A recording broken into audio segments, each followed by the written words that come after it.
J'aimerais vous parler d'un miracle de Jésus, c'est celui de nourrir 5000 hommes, sans compter les femmes et les enfants. Parce que c'est quelque chose de vraiment extraordinaire que les apôtres ont vécu.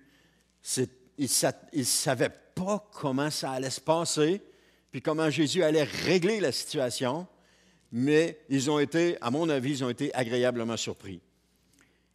Et pour nous, aujourd'hui, ce miracle démontre quelque chose de très révélateur concernant Jésus.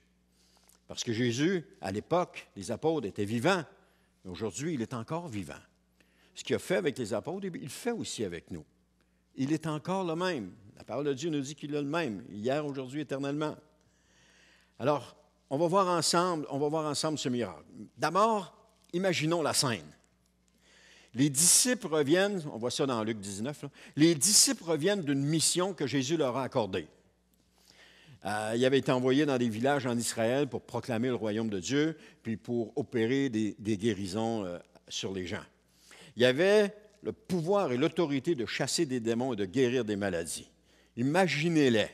Ils s'en vont dans des villages, c'est la première fois que le Seigneur les envoie, et là, il leur donne l'autorité, et la première personne qui touche pour la guérison, puis qui dit « Au nom de Jésus, sois guéri », pouf, ça arrive sous leurs yeux.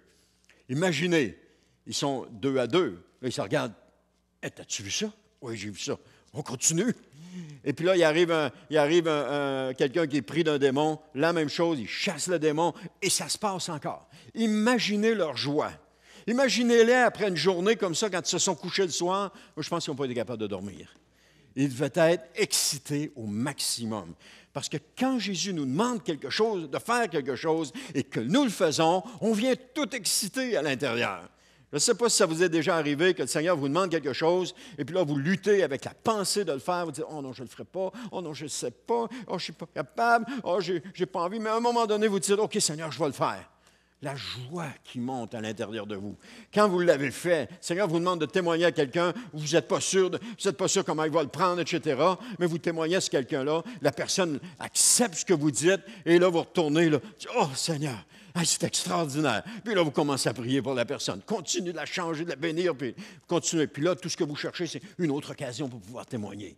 Il y a une joie qui prend place en nous. Alors, je pense que les apôtres ont pris part de cette joie-là. Et lorsqu'ils sont revenus vers Jésus, Jésus les a pris à part. Il les a amenés vers lui. Il dit, venez, on va prendre du temps ensemble. Parce que Jésus aime passer du temps avec les gens. Jésus aime passer du temps avec nous. Jésus désire qu'on passe du temps ensemble avec lui. On n'embarrasse jamais Jésus lorsque nous nous approchons de lui. Lorsque nous nous approchons, que nous demandons quelque chose, on n'embarrasse jamais Jésus. Peut-être qu'on pouvait embarrasser nos parents puis qu'ils disaient « Ah, laisse-moi tranquille avec ça, je t'ai déjà dit non, c'est fini, on n'en parle plus. » Puis là, vous revenez à la charge « Ah, laisse-moi tranquille avec ça. » Là, tu m'embarrasses, il y en a qui l'ont entendu. Mais avec Jésus, on ne l'embarrasse jamais. Jésus il est toujours content de nous recevoir. Il est toujours heureux de nous recevoir. Il est toujours heureux de vouloir discuter avec nous. Jésus nous a mis en relation avec le Père. Il est drôlement heureux de continuer à vivre avec nous. Et c'est ce qu'il souhaite au plus haut point. C'est ce qu'il désire pour chacun de nous, qu'on puisse prendre du temps avec lui. Luc, chapitre 9, verset 11, ça nous dit, « Mais les foules s'en aperçurent et le suivirent. Jésus leur fit bon accueil et leur parla du royaume de Dieu et guérit ceux qui en avaient besoin. » Jésus est toujours heureux de servir. Lorsqu'on s'approche de lui et qu'on prie, Jésus est heureux de répondre à notre prière.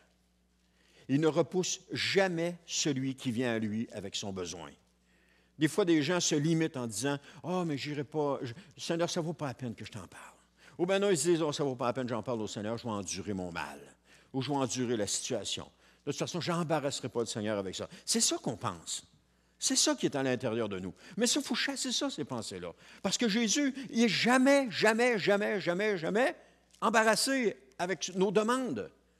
Ce qu'il veut, c'est viens à moi. C'est qu'on vienne à lui. Puis qu'on lui raconte ce qui nous arrive, qu'on lui raconte notre journée, qu'on lui raconte ce qui se passe. Alors, Luc, chapitre 9, verset 12, nous dit, « Le jour commençait à baisser.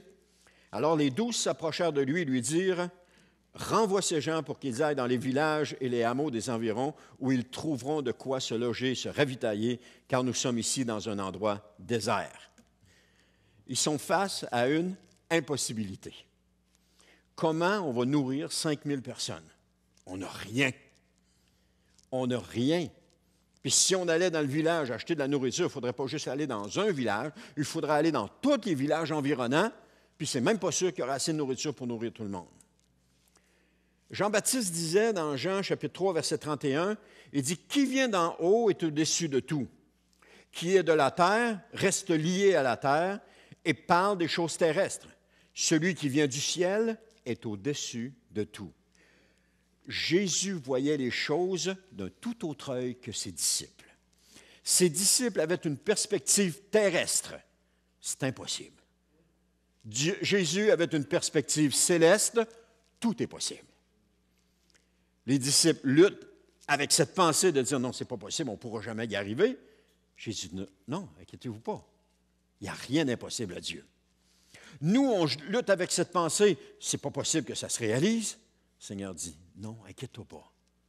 Tout est possible à Dieu. Tout est possible à celui qui croit. » C'est ça que la parole de Dieu nous dit. On va le voir tantôt. Alors, Luc 9,13, on continue. Luc 9,13 nous dit « Mais Jésus leur dit, donnez-leur vous-même à manger. » J'imagine les mangeurs qui descendent, les bras qui tombent, les autres qui font ça. Ah non, c'est pas possible. Alors, les gens voient les choses selon leur perspective terrestre. Mais Jésus voit les choses selon la perspective céleste. Jésus voit les choses avec une perspective, mais les disciples voient les choses dans leur perspective terrestre, comme je vous ai dit tantôt. Ils étaient devant une impossibilité. C'est impossible de nourrir 5000 personnes, plus les femmes et les enfants, avec ce qu'on a. Est-ce que vous faites face à une impossibilité dans votre vie? Y a-t-il quelque chose dans votre vie où est-ce que vous dites, non, c'est impossible. C'est impossible que j'y arrive. Je n'ai pas de moyens d'y arriver. Des moyens humains, je n'ai pas de moyens humains d'y arriver. Peut-être que vous faites face à une situation comme ça. Mais ce que Jésus vous dit, c'est tout est possible à celui qui croit. Tout est possible. Amen. Les gens voient les choses selon leur perspective terrestre. C'est ça que je vous ai dit. Alors, tout être humain ne peut se sauver lui-même. Hein? Vous connaissez ça? Il est devant une impossibilité terrestre. Il ne peut pas arriver et dire, bon, c'est pas de problème, je vais me sauver moi-même. Il ne peut pas le faire. Il a besoin de Jésus. Il y a juste Jésus qui peut le faire. Mais Jésus va dire dans Marc 10, 27, aux hommes, c'est ça que je vous ai dit tantôt, aux hommes c'est impossible, mais non à Dieu, car tout est possible à Dieu. Aux hommes c'est impossible, mais non à Dieu, car tout est possible à Dieu. Alors, pour celui qui vient des cieux, tout est possible. Pour Jésus, tout est possible. Dans votre situation, pour Jésus, tout est possible. Dans votre situation, il n'y a rien, je vais le dire autrement, il n'y a rien d'impossible à Jésus. Rien. Il peut tout. Je ne sais pas dans quelle situation vous êtes. Je ne sais pas comment ça se passe, mais je sais une chose, c'est qu'il n'y a rien d'impossible à Dieu. Et si vous jonglez avec la pensée de dire « Oh non, ça ne pourra pas se réaliser, ça ne pourra pas se faire. » Avec Dieu, tout est possible. Et ça, on l'a vécu, ma femme et moi. On est dans les années 80. On vient de connaître le Seigneur, ma femme et moi. Et on arrive tout feu, tout flamme chez mes parents, puis on commence à parler du Seigneur. Puis là, mon père est intéressé par ces choses-là, mais ma mère, elle n'en parle pas. Elle parle pas. Elle écoute, mais elle ne parle pas. Mon père est super intéressé. Alors on dit, « Viens avec nous autres à l'église. » Ah, mon frère aussi était là. Mon frère s'était converti il n'y avait pas longtemps. « Viens avec nous autres à l'église. Tu vas voir, tu vas aimer ça. » Ma mère, elle dit, « Non, moi, je n'irai pas là, blablabla. » Alors, mon père, il vient avec nous autres à l'église, et il reconnaît Jésus comme son sauveur, il commence à lire sa Bible, et puis là, il commence à être changé et à être transformé. Wow! Là, on ne lâche pas ma mère. Là, hein? Mais il faut que tu viennes au Seigneur, toi aussi. Non, tannez-moi pas avec ça, je ne veux rien savoir de ça. Et là, les années, le temps passe, et là, ma mère met des bâtons dans les roues à mon père. Elle décide, d'habitude, elle allait toujours à la messe le dimanche soir, le samedi soir, mais là, elle décide d'y aller le dimanche matin pour pas que lui puisse aller là, parce qu'elle ne conduisait pas. Donc, mon père s'appelait Laurent, c'était Laurent, viens me reconduire à la messe. Et là, elle commence à mettre des bâtons dans les roues. Là, il y a des choses qui sont organisées le soir. Elle trouve quelque chose pour pas qu'il y aille. Et là, nous, on lui parle du Seigneur, mais elle ne veut rien savoir. Et à un moment donné, les années passent et on se regarde, ma femme puis moi, et on dit, c'est impossible. Elle ne viendra jamais au Seigneur. Elle ne viendra jamais. Pas avec l'attitude qu'elle a, ça ne se peut pas. On regardait avec nos yeux terrestres. On était convaincus qu'elle ne viendrait jamais au Seigneur, que c'était impossible. C'était pas possible qu'elle vienne au Seigneur. Et un soir, dans l'église où est-ce qu'on est, il y a une pièce de théâtre qui est organisée, et puis je joue. On m'avait demandé de jouer dans la pièce de théâtre. Je joue Simon de Cyrène, c'est-à-dire celui qui a transporté la croix de Jésus. Et j'avais aussi un speech à donner, là, puis tout ça. Et ma fille, Andréane, ma plus vieille, appelle sa grand-mère. Elle dit, « Grand-mère, il y a une pièce de théâtre à l'église. Tu veux venir voir? » Voyons. Quand ma fille Andréane a dit, « On va appeler grand-maman. » Dans ma tête, c'était, je peux l'appeler, mais ça ne change rien. Je vois ça avec mes yeux terrestres. Et là, ma fille appelle sa grand-mère. Elle dit, « Oui, je vais y aller. » Hein? Elle dit, « Oui, je vais y aller. » Les deux bras me tombent. Ah, OK. Fait que, elle vient ce soir-là avec mon père. Et à la fin de la pièce, il y a un appel au salut. Elle s'avance. Aïe, aïe. Puis elle fait sa prière de repentance, puis elle devient disciple du Seigneur Jésus, puis elle commence à lire sa Bible, puis elle commence à prier. Là, ma femme et moi, on se dit, hey, on pensait jamais qu'elle viendra au Seigneur. On s'est-tu trompé royalement? Mais c'est parce qu'on regardait avec nos yeux terrestres. Parce qu'il y a eu toutes sortes de petites interventions dans sa vie à un moment donné qui ont fait que le Seigneur a pu lui parler à travers ces interventions-là. Et là, c'était le soir où est-ce qu'elle donne sa vie. Elle est morte peut-être 10 ou 15 ans après, chrétienne, sauvée par le Seigneur. Mais pour nous, c'était une impossibilité. Alors, je ne sais pas quelle impossibilité vous faites face, mais n'oubliez jamais que Jésus est là. Quelle que soit l'impossibilité à laquelle vous faites face, Jésus est là. Vous êtes peut-être comme moi en disant, ça ne se peut pas, ça arrivera jamais. Ou bien non, je ne sais pas qu'est-ce que vous pensez, mais... Donc, dans Luc 9, verset 14, ça dit, « Car il y avait bien là 5000 hommes. » C'était toute une impossibilité à laquelle les apôtres faisaient face. Nourrir 5000 hommes sans compter les enfants, les femmes et les enfants. Alors, si on estime la foule, on peut l'estimer de façon conservateur, très conservateur, à 10 000 personnes. Donc, il y a des hommes qui sont venus seuls, il y a des femmes qui sont venues seules, il y en a qui sont venus avec quelques enfants, et mettons 10 000 personnes. C'était tout un défi pour les apôtres. Imaginez, là, vous vous tenez devant une foule de 10 000 personnes. Ça fait du monde, là. Vous ne voyez pas le bout, là. 10 000 personnes, vous ne voyez pas le bout, là. C'est plein. Il y a des gens qui assistent à des spectacles où est-ce qu'il y a 250 personnes ou 500 personnes, puis c'est gros, là. Mais là, il y en a 10 000, là. Ils ne voient pas le bout. Donc, c'était une impossibilité terrestre pour eux. Comment est-ce qu'ils auraient pu trouver toute cette nourriture-là pour nourrir la foule? Combien d'efforts et d'énergie puis d'argent ils auraient dû dépenser pour ça? Avant même que la foule se réunisse, Jésus les aurait réunis et aurait dit, « Écoutez les gars, les femmes aussi, les filles aussi, il y avait des hommes et des femmes qui suivaient. Là, on va avoir, il y a 10 000 personnes qui vont arriver ici. Là, il faut s'arranger pour les nourrir. Alors, vous allez trouver de la nourriture pour ce monde-là. Vous allez installer des stands. Vous allez aller chercher la nourriture. Vous allez préparer ça. Ça demandait des semaines de préparation.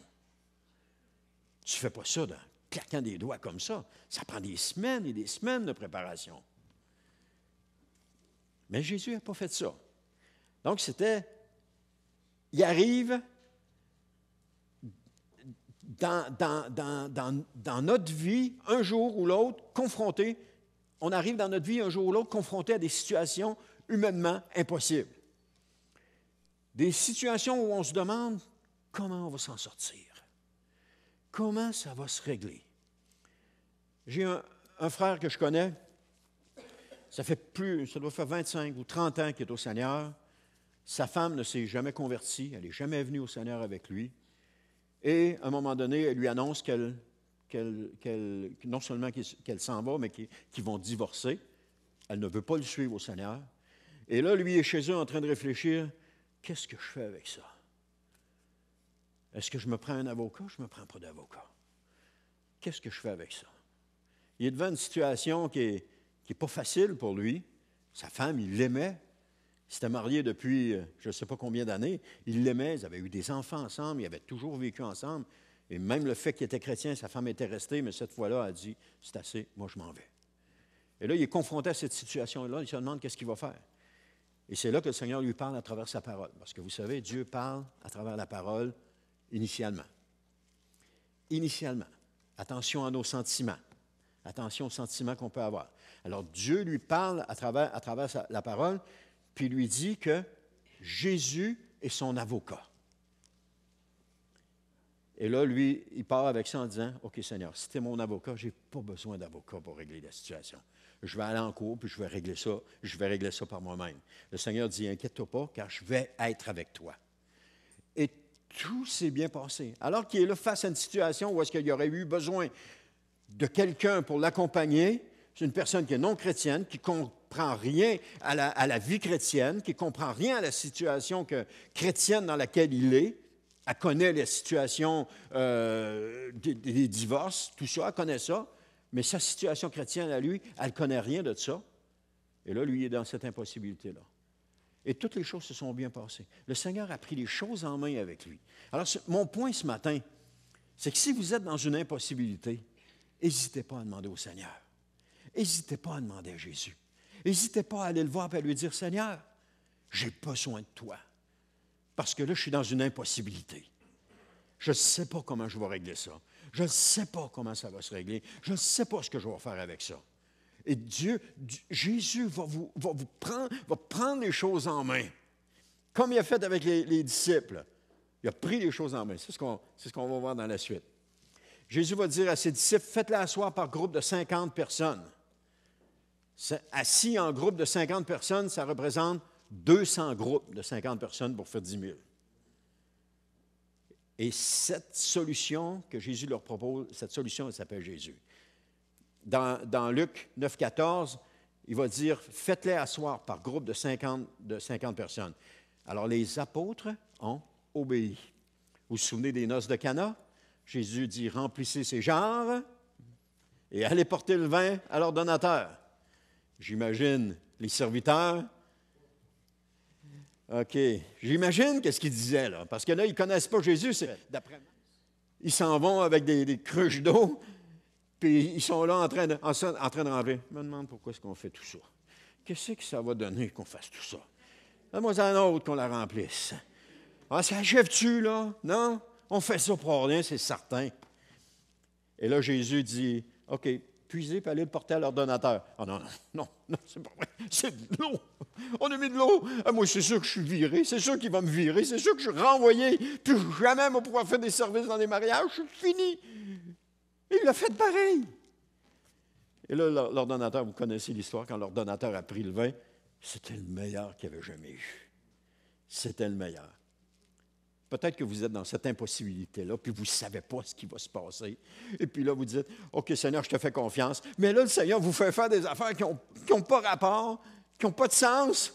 Puis je me dis, « Mais pourquoi je fais ça? » Le Seigneur dit, « Fais ça. » « Oui, mais pourquoi je le fais? Je ne sais pas. » « Non, tu n'as pas à savoir pourquoi, fais-le. Écoute-moi, dit le Seigneur. » Et là, vous le faites. Après ça, Jésus vous demande un autre pas de foi. Je ne ferai pas un pas de foi, ben, il m'a tombé.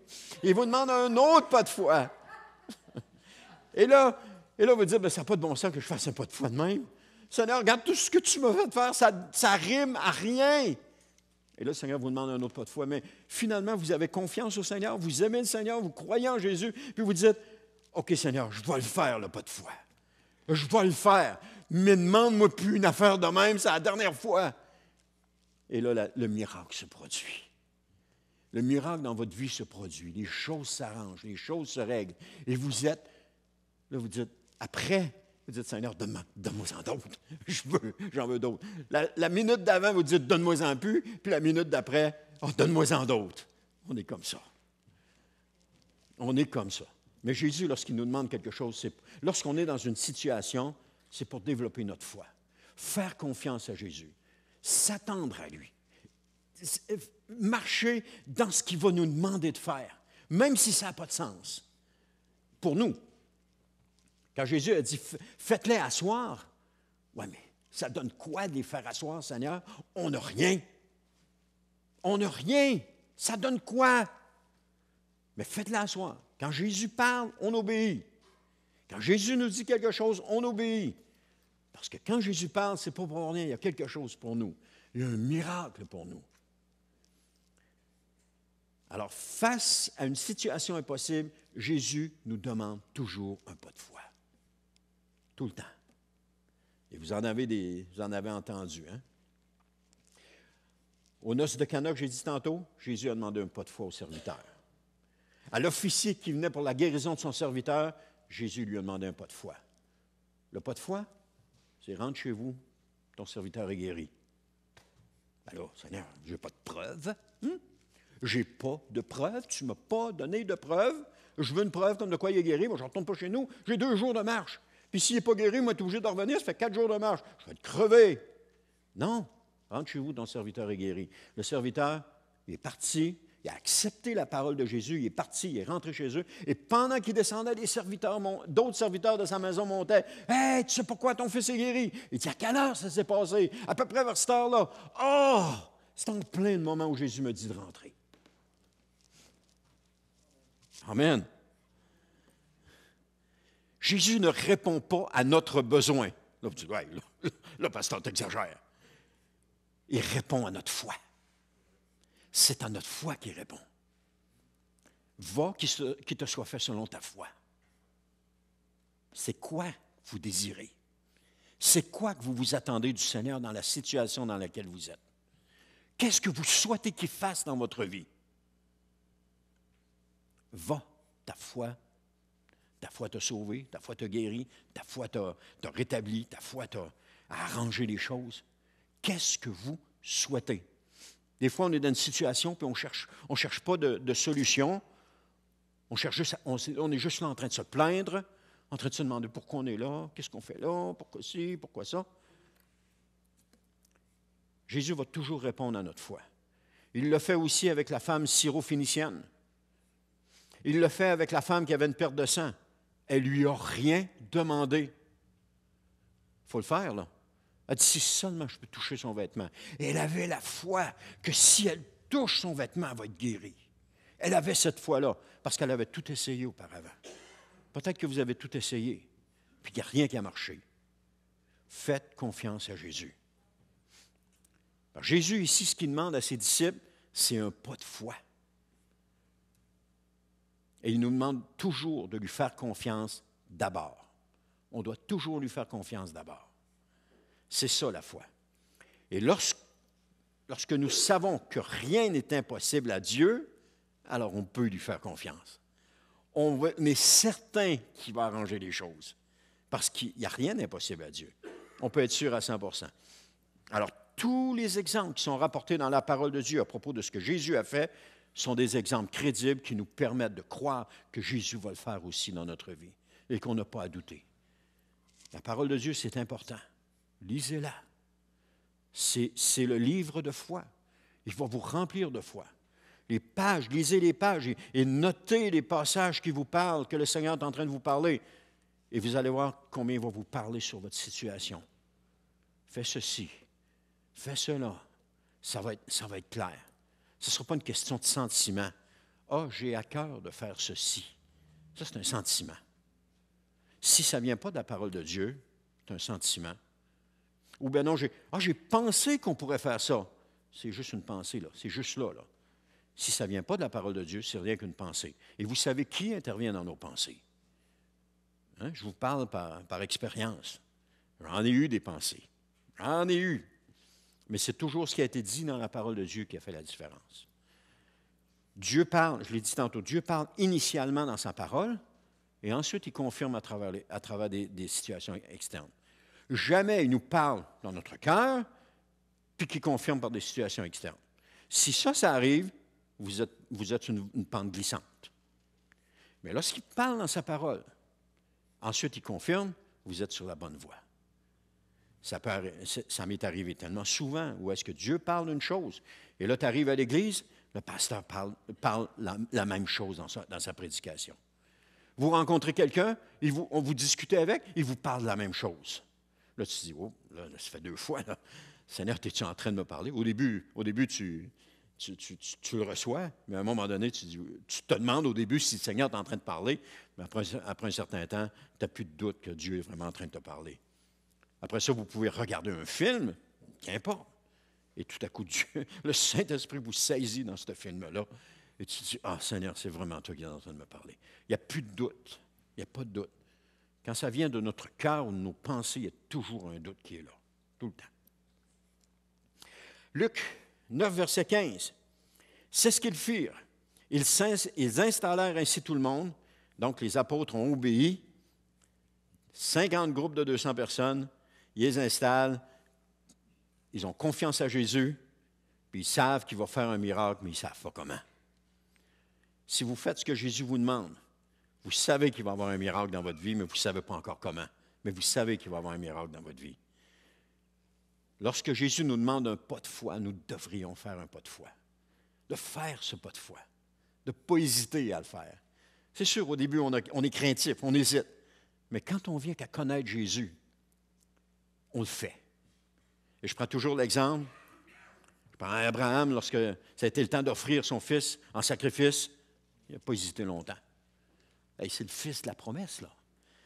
Il a fallu que sa femme ait 99 ans, puis lui 100 ans, avant d'avoir ce fils-là.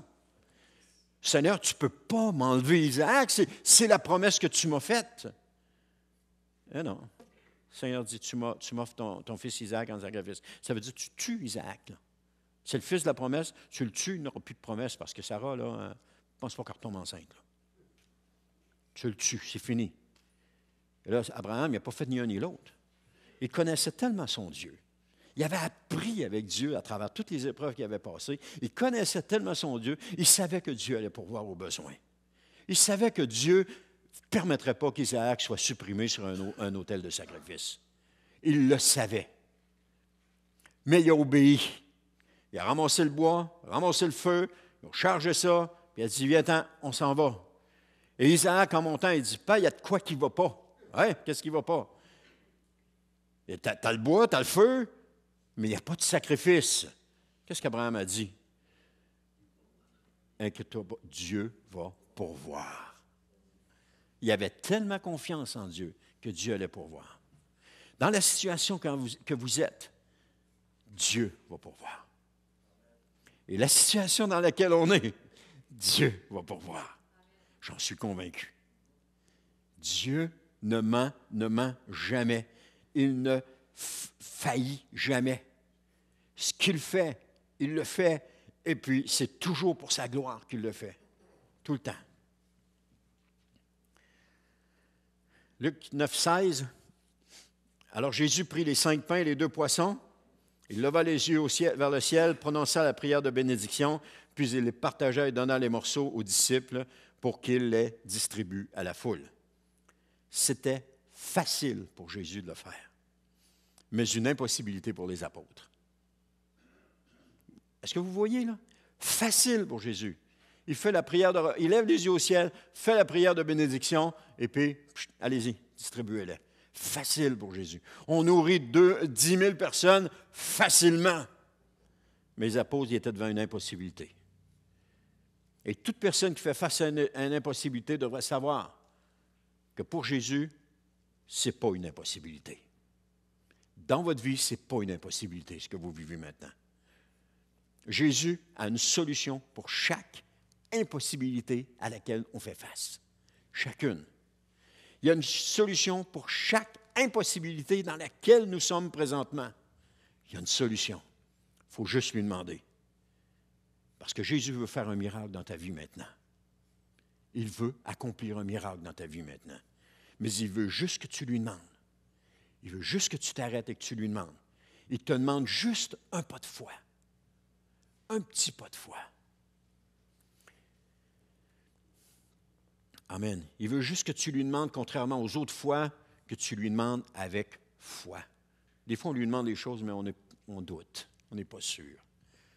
Mais cette fois-ci, il veut juste que tu lui demandes avec foi. Pourquoi lui demander? Ça veut dire quoi lui demander avec foi? Ça veut dire, Seigneur, je viens devant toi, je te le demande parce que je sais que tu peux le faire. Je n'ai pas de doute dans mon esprit que tu peux le faire. Je suis convaincu que tu vas le faire.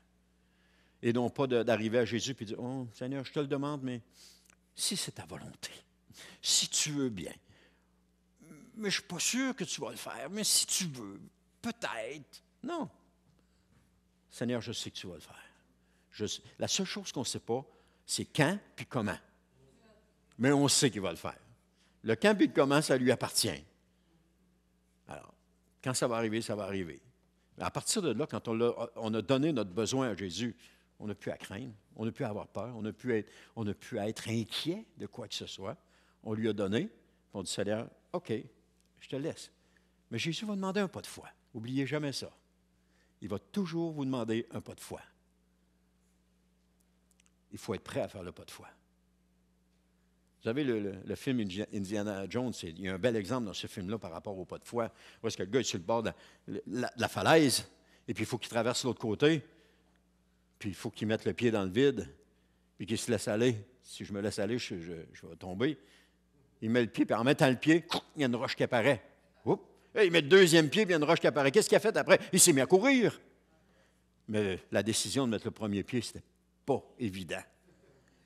Parce qu'il n'y avait pas de possibilité de retour en arrière. S'il mettait le pied et qu'il n'y avait pas de roche, il n'y avait pas de possibilité de retour en arrière. C'était envoyé en bas. C'est la même chose. Mais Jésus va toujours nous supporter lorsqu'on fait le premier pas, on fait le premier pas de foi qu'il nous demande de faire. Va, tu es capable. Vas-y, fais-le. Tu es capable. J'ai confiance en toi. Fais-le. Prends une chance. Essaye. Alors, c'est sûr, vous allez essayer, vous allez être tout nerveux quand vous allez le faire la première fois. Mais quand vous allez l'avoir fait, vous allez faire comme Indiana Jones, vous allez partir à courir. Parce que là, il n'y a plus de doute, il n'y a plus rien. Là, tout est parti. Il n'y a que la joie qui remplit notre cœur à ce moment-là. Luc 9, 17, je termine avec ce dernier verset. Il dit, c'est écrit que tout le monde mangea à satiété. On rassembla les morceaux qui restaient, cela faisait 12 paniers. Je n'ai pas regardé qu'est-ce que ça voulait dire, les 12 paniers qui restent, mais tout le monde a mangé à satiété. Il n'y a rien resté. Jésus a répondu pleinement aux besoins. Il a répondu aux besoins pleinement. T'en veux 2 poissons? Tiens, en voilà 2. Je peux-tu en avoir un autre? Oui, pas de problème, prends-en un autre. Ah, je voudrais avoir 4 pains. Pas de problème, en voilà 4 pains. Il a répondu aux besoins complètement. Les gens n'avaient pas de doute dans il dit qu'ils ont été, ils mangeaient à satiété. Il n'y avait plus faim. Les gros mangeurs ont mangé, il n'y avait plus faim. Il y en avait assez pour tout le monde, puis il n'y avait plus faim. Ils ont tous reçu quelque chose. Quand Jésus répond à un besoin, il répond pleinement au besoin. Il ne répond pas à moitié. Bon, je t'en donne la moitié, mais si tu es correct, je te donnerai l'autre moitié plus tard. Non! Le Seigneur, il répond aux besoins. Et si nous prenons la peine de demander avec foi, j'ai bien dit avec foi, il va savoir nourrir notre âme à satiété, puis il va en rester pour les autres. Il va en rester pour les autres. C'est-à-dire que notre témoignage de ce que Jésus va avoir fait dans notre vie va nourrir les personnes autour de nous lorsqu'on va le raconter. Ça va les rendre joyeux. Ça va les rendre de dire, oh, attends un peu, Jésus peut faire ça? Oui. Bon, il y en a qui ne vous croiront pas, mais il y en a d'autres qui vont vous croire. Puis c'est ceux-là qui vont vous croire, qui vont dire, Seigneur Jésus, viens m'aider dans mon problème. Et c'est là que Jésus se manifeste à ces personnes-là. Pourquoi? Parce que vous avez été rassasiés à souhait et que maintenant votre témoignage est répandu autour de vous. Je ne sais pas, moi, vous avez été délivré de quelque chose et vous le racontez dans votre famille. Qu'est-ce que les autres qui sont aux prises avec quelque chose pensent à ce moment-là? Seigneur, si tu pouvais vraiment me délivrer. C'est ça qu'ils pensent. Ou bien les gens juraient, ils n'étaient pas capables de dire 2 mots sans dire un juron. Et là, tout à coup, il arrive et il ne jure plus pantoute. Hein? Comment il a fait ça? Comment tu as fait ça? C'est Jésus qui m'a libéré. Ils sont pris avec des addictions de toutes sortes. Qu'est-ce qu'ils ont dans leur tête? Seigneur, tu peux me libérer. Ça fait des années qu'ils luttent. Et là, il dit, Seigneur, tu peux me libérer. Et qu'est-ce que le Seigneur fait? Il libère. Amen. Gloire à Dieu. On va terminer avec un mot de prière ce matin. Mais soyez convaincus que Jésus peut faire quelque chose. Jésus peut vous libérer. Jésus peut vous changer. Jésus peut agir dans votre vie présentement, là où vous êtes, avec ce avec quoi vous luttez, soit avec quoi vous êtes en train de vous débattre. Jésus peut le faire. Et Seigneur éternel, je veux te prier ce matin. Je veux te prier, Seigneur, pour que chacun et chacune, Seigneur, qui élève la voix et qui te demande, Seigneur, délivre-moi, qu'il soit exaucé. Seigneur, tu dis dans ta parole que tout ce qu'on va demander avec foi, il va nous être accordé. Alors, Seigneur, je demande avec foi que tous ceux et celles qui vont se tourner vers toi, qui vont dire, Seigneur, délivre-moi, vont être délivrés. Que ceux et celles qui vont dire, Seigneur, j'ai besoin que tu pourvoies mes besoins, tu vas pourvoir aux besoins. Ceux et celles qui vont dire, Seigneur, règle la situation avec mon fils ou avec ma fille, et Jésus, tu vas régler la situation avec le fils ou la fille. Ou l'autre qui va dire, Seigneur, règle le conflit que j'ai avec un collègue au travail, Seigneur, tu vas régler la situation. Ou l'autre qui va dire, Seigneur, aide-moi dans mon mariage parce que ça bat de l'aile et c'est difficile. Jésus va régler la situation. Chaque chose que nous allons lui demander, Jésus va le faire. Chaque chose qu'on va lui demander, Jésus va répondre à la prière. Alors, je prie ce matin, dans le nom de Jésus, que tout ce que vous allez demander au Père, il va l'accomplir. Tout ce que vous allez demander, tout ce que vous allez demander au Père dans le nom de Jésus va être accompli dans votre vie. Et je prie pour un pas de foi. Je prie que pour ceux qui sont là, qui luttent avec ta volonté depuis des semaines, des mois, des années, fasse le pas de foi ce matin. Je prie, Seigneur, que tu les remplisses de courage pour qu'ils fassent ce pas de foi, sans crainte, et qu'ils s'avancent là où tu veux qu'ils s'avancent. Alors je prie, Seigneur, pour l'onction de courage sur eux. Je prie aussi, Seigneur, pour tous les autres qui vont se tourner vers toi, puis qui vont crier à toi, pour quel que soit le besoin dans leur vie, que tu répondes aux besoins. Seigneur, je te remercie que tu réponds. Je te remercie, Seigneur, que tu es là. Je te remercie, Seigneur, que tu nous parles à chacun de nous et que tu nous touches. Je te remercie, Seigneur, que ta parole vient toucher notre cœur et les parties sensibles de notre cœur. Et, Seigneur, que tu nous rends semblables à toi. Semblable à toi dans le sens que tu avais la foi pour déplacer les montagnes et que tu nous as donné la foi pour déplacer les montagnes. Alors, Seigneur éternel, viens toucher. Viens toucher maintenant au nom de Jésus. Viens changer maintenant au nom de Jésus. Viens transformer maintenant au nom de Jésus. Viens, Seigneur, tu peux le faire. Et j'ai confiance que tu le fais. Parce que moi, face à une impossibilité, toi, tu es devant quelque chose de pas impossible. Alors, Seigneur, c'est dans le nom de Jésus que je t'ai prié. Et chacun dit, Amen. Gloire à Dieu.